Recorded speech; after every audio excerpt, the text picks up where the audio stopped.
Life growing up for me was pretty rough. I suffered from anxiety and depression as long as I can remember.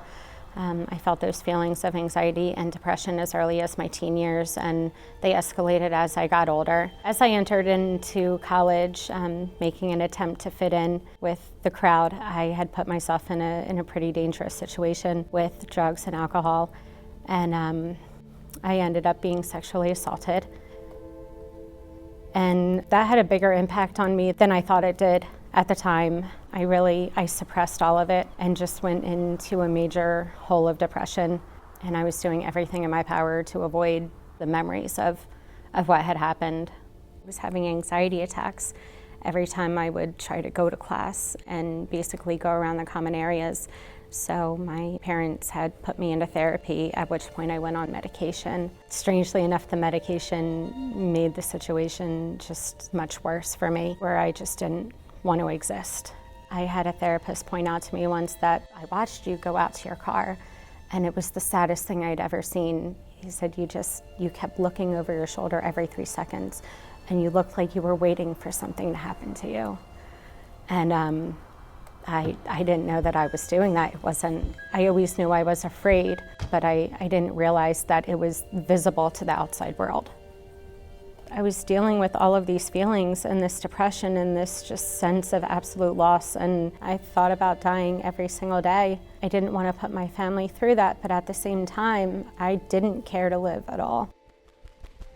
Being told that I am something and this is your diagnosis and this is what comes along with it. It wasn't a conscious decision or anything, but you read the symptoms of what a diagnosis comes with and you manifest yourself into that. And that's exactly what I did.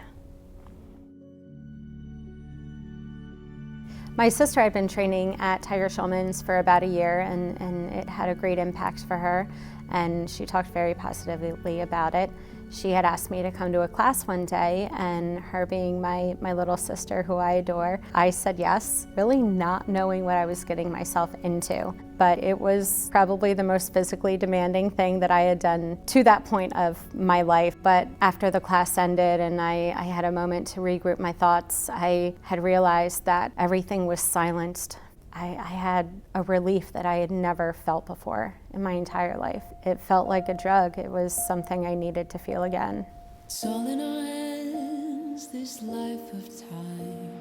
After a while of training at Tiger Schulman's, my sensei gave a talk, and he talked about choosing who you want to be and defining what was important to you. And I had never heard that before. I didn't know that I got to choose who I was. I always thought that I had to fit into the box of what my mental diagnosis has told me I had to be. So when my sensei said this to us, I took a step back and I said, wow, I get to make a choice. So I actually did that. I went home and I wrote down what I didn't want to be, what I wanted to be, what I thought I already was, and I decided I'm going to be who I want to be. I trusted when my sensei told me that I was strong enough to deal with life and to deal with what I was going through. He was the first person to ever tell me that, and I needed to hear it.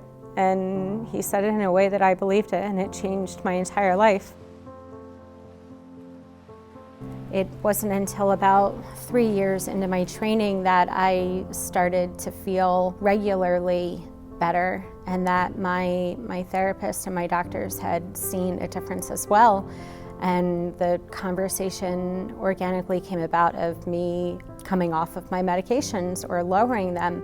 Life has changed so much for me since I began training at Tiger Schulman's. It's given me the tools I needed to reflect on myself and make myself the version of me that I had envisioned, just instilling a sense of confidence and strength that I didn't know that I was capable of having. I can walk to my car without being afraid, without feeling like I'm constantly under attack.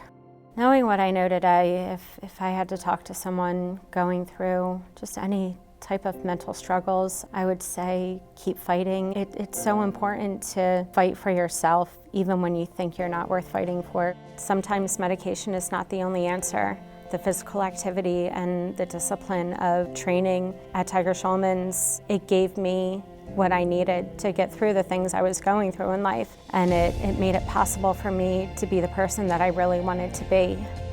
It allowed me to learn about life and learn how to deal with struggles and to deal with stress and how to deal with just everything every day. When you're deep in depression, you don't know that it will be better tomorrow, but it is. And if it's not better tomorrow, it will be better the day after that. But at some point, if you work hard enough for yourself, it will get better.